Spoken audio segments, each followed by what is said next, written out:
Hi friends, welcome back to my channel. My name is Tracy Bish. I'm an independent Stampin' Up! Demonstrator in Central Victoria, Australia, and I'm here hopping with my wonderful friends from the Global Monthly Video Hop. For this month's theme, in April, we have anything but a card, so I'm so excited to be showing you this little Easter basket. Such a cute little idea. I did get this idea from Sam Donald, who is Pootles in the UK. I have changed the measurements to fit what I would like to get inside, but the idea actually came from her. Alright, so this cute little Easter basket is so fun. It's made with two different boxes placed together. I'm using the Easter Bunny stamp set. I have the Country Gingham DSP from the mini catalogue. So these are both from the mini catalogue, only available to the end of this month. And my wonderful dies, the stylish shape dies. These are my favourite. I'm also using the loose daffodil embellishments. I don't know what they're called now.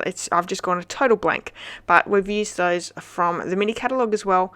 And I'm using the stamping blends to colour in. So I have mint macaron, crumb cake, pumpkin pie, and petal pink. So all the measurements you can find over my blog. There is a link to that blog post in the description of this video, and over my blog you'll be able to see a diagram on how to cut these boxes, which is super important when you're cutting them. So we have two pieces of cardstock in mint macaron. They measure 8 1/4 by 6 inches, and on the 6-inch side we're going to score at 2 and 4 inches. Turning it over to the 8 1/4 side, we're going to score at 1 inch, 3 inch, 5 inch, and 7 1/4. Then we're going to do some partial score lines. So keeping it on that 8 1/4 inch side, we're going to partial score that top and bottom section at 1/2 inch, and then we're also going to move it over to 3 1/2 inches. Actually scored it at 1 inch, which was silly of me because we're already scored it at 1 inch. So 1/2 inch to start with. The top and bottom, we're leaving that middle completely not scored at all, and then we're moving it over to 3 1/2 inch, scoring the top and bottom, leaving that middle section. So they're only partial score lines. Then we're going to turn it to the 6-inch side. We're going to score at 1 inch and 5 inch, and we're only going to go down to the second score line that we've got there, and that's going to create two little rectangles on both sides. So we're doing the same with that second piece. Like I said, this basket is made with two boxes, so this is our second box. So on the 6-inch side we're scoring at 2 and 4. On the 8 1/4 side we're scoring at 1 inch, 3 inch, 5 inch, and 7 1/4, and then we're going to do partial scoring at 1/2 inch and 3 1/2 inches for the top and bottom. And we're also going to be scoring back at the 6-inch side, partial score lines at 1 inch and 5 inch down to that second score line. So like I said, you can see the diagram over on my blog. It'll make more sense if you're looking over there. So we're going to fold and burnish on all of those through score lines. So those partial ones, you want to leave them alone, otherwise you're going to wreck your basket and it's not going to sit properly. So only the full score lines that we're burnishing with that bone folder. And you really want to use the bone folder. This does a couple of things. It'll help the box go together really well with nice crisp score lines, and it just makes it easier. So you can see down the bottom there is a larger, it's not really a square, it's a rectangle. Make sure that's at the bottom. Okay, and then you're going to cut up that middle, those two middle score lines up to the 4th score line, which is a partial score line. And then we're going to fold on that partial score line and cut along that partial score line. This is going to give us our tabs on both sides, so you want to miter cut on both sides. Swing it around to the other way. We're going to cut down at the 2 and 4 inch mark, cutting off the very two ends, the top one in the middle, and then we're going from that score line or that mark right down to that second corner. So cut, we're going to take off those two little rectangles, we're going to take off that top rectangle, miter cut down, and then we're going to go from the top of that score line to the other cut line. That's going to create the sides. Alright, so we're going to do that again, starting with making sure that you've got that larger square or rectangle on the bottom where you're holding it, and then you're going to cut up to that fourth score line, taking off the partial score line, and this gives you your little tabs. Might have cut those tabs on either side. Then we're going to flip it around the other way. We're going to cut down at the 2 and 4 inch mark and down our, I think it's 1 inch and 5 inches. We're going to miter cut the little tab there, and then we're going to cut from that side of the box down to that second tab down the bottom. Okay, so hopefully that makes sense. But like I said, there is that diagram over on my blog, so go and check that out. Okay, so we're going to add tear and tape. It's not scoring tape anymore. Tear and tape to each of the 4 tabs. And this box goes together so easily. You're just lining up your sides. You could use liquid glue if you're a little bit more proficient with liquid glue. I find tear and tape to work really well with boxes, and that's what I've gone with. So lining up your edges. I also grab my bone folder and just give it a little bit of a run over with the bone folder to make sure that I have good coverage with the tear and tape. And then you have your 2 little box sides. Now I have all my DSP cut from that country gingham DSP. There's quite a few pieces, so make sure you have those sort of cut before you start. So you're going to add your pieces to the top, to the flap, to the sides, and to the front inside flap. The ones on the sides you are going to have to cut down, but I'll show you here. I didn't measure at all. I just sort of added it to the sides, and because you might not cut completely straight, what I've done is I've added it to the sides. I've grabbed a pencil and just made a mark, and I've just cut from those 2 marks, put another one together, and then you're going to cut that. And then I'm going to glue both of those to each of the box. So this does one side of the box. It won't do all 4, otherwise you're going to have to use the opposite side of the paper. So then we're going to go to the other side of the box, make my marks, cut it down, add the 2 together, and then you can cut that second piece down so it's exactly the same.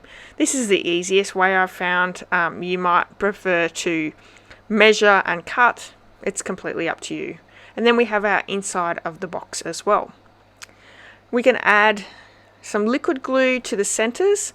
Now I found this to work really well. Usually I try not to use too much liquid glue when I'm doing a video, but this is a really great way because you can hang on to it just for a minute or 2, and it'll have a really good hold. So on my first card, my handle in mint macaron measured 11 by 1 inch. I actually cut this one down to 9.5 inches by 1 inch. I didn't want my handle on this one to be quite so big, so what I've done is I've just made it a little bit smaller, and then we're going to add our DSP. And because I've left in the directions on my blog the measurements for the 11 inch, so you can choose whether you do 11 inches or whether you do a 9.5 inch handle, but you're just going to cut your DSP down to suit once you have it. And I've left the very top to be our joining piece because that is where we're going to add the ribbon. Okay, so I'm using my 3rd largest circle from the Stylish Shape Dies out of Mint Macaron. We're going to stamp our bunny and the carrot with Memento, and we're going to colour in with the blends. You know how to colour in. I'm not doing anything super fancy. I'm doing a little bit of blending, but not too much.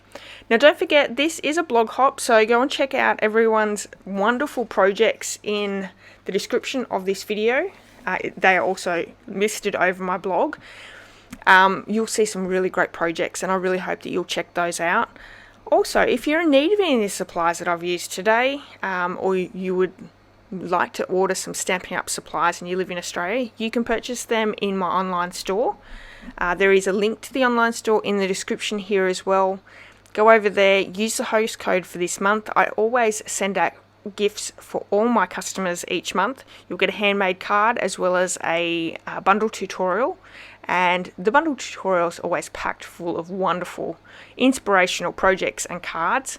And if you spend over $100 in product, You'll also receive the Simple Sweet Stampers tutorial bundle, which is always a lot of fun as well. There's 12 projects in there from demonstrators around the world, and you'll be inspired just with the whole suite from the Simple Sweet Stampers.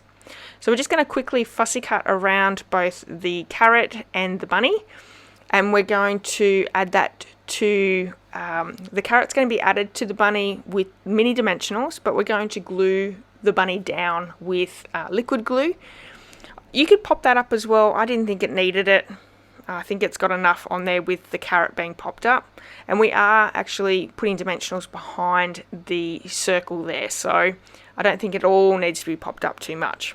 Now I realise we are super close to Easter, so you may already have some supplies that you could use to create this Easter basket, or if you're in your summery time, you could also use this basket as a picnic basket, which would be a great gift as well.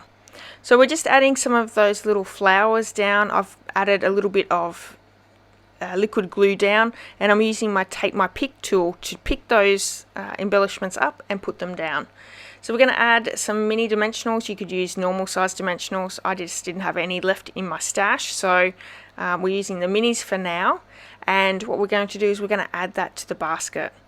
I'm also using the wonderful organdy ribbon. This is really, really pretty. It's in the annual catalogue. It'll be retiring soon, so you're just going to tie a bow on the top, and that's going to hide that join of the DSP. So super easy. Because this DSP is 6x6, you're not going to get a big enough piece, so you have to join the two pieces together, but it's fine. But if you're using a different DSP, if you're using a 12-inch piece, you won't have that join in the middle. So I'm just adding some eggs in there. Now if you would like to, there's a couple of ways you could close this. I'm actually going to use glue dots, but you could use a magnet, you could use a mini Velcro dot. You could also cut down your tab a little bit, so on each side maybe you add some Easter eggs that are popped up with some dimensionals, and that the lid for the basket goes in behind there and sits in. There's lots of different ways you could do it. I actually just went with popping a mini dimensional on, a mini glue dot down, and they'll open it and eat the eggs out. Alright everyone, I hope that you'll check out everyone's wonderful designs. I hope you've enjoyed my project today. If you have, please give me a thumbs up. I'd love it if you left me a comment, and if you haven't hit subscribe, do that on as well. Alright everyone, enjoy the rest of your day, and I'll see you all soon. Bye bye.